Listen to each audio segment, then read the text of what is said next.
So back to the Buddhist theory, Einstein just proved the same thing. Space is warp, time is warp. Time is not real, space is not real. That's what Einstein trying to prove.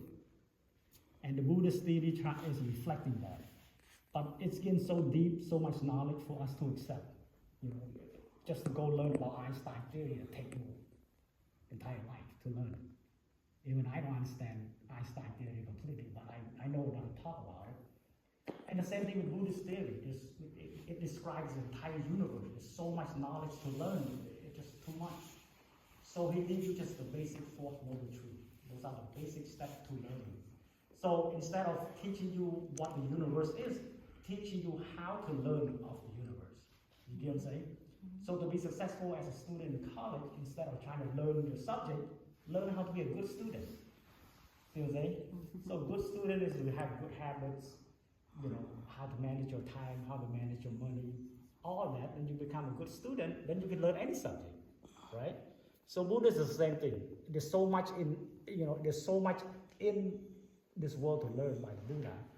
So we just leave you the Fourth Noble Truth. So know the Fourth Noble Truth and practice meditation, you will get there.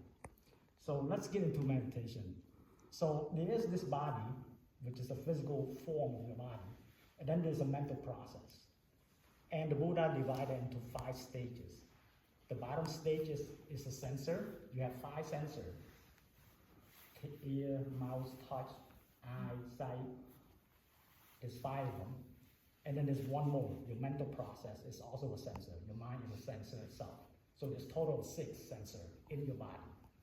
So we call that the physical form of the sensor. And then your body has a second stage that pick up the sensor.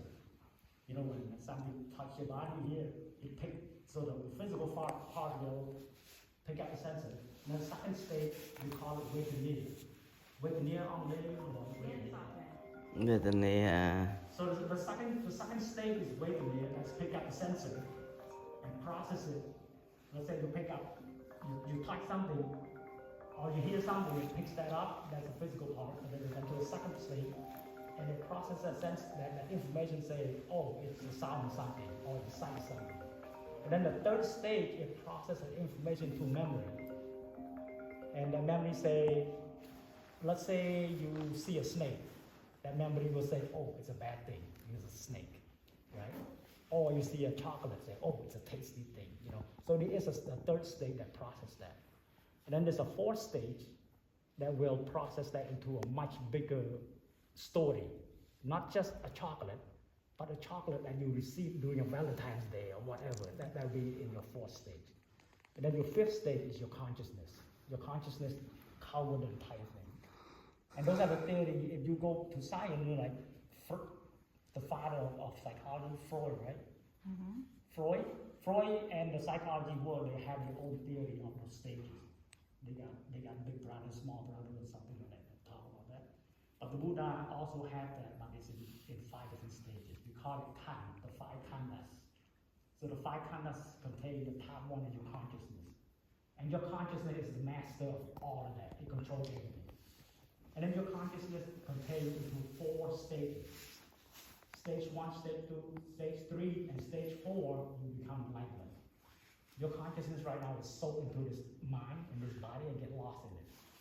You get lost into your eyesight. Your eyesight can see beautiful stuff, and it processes it in the 4th stage. The 4th stage contains all the story of your life.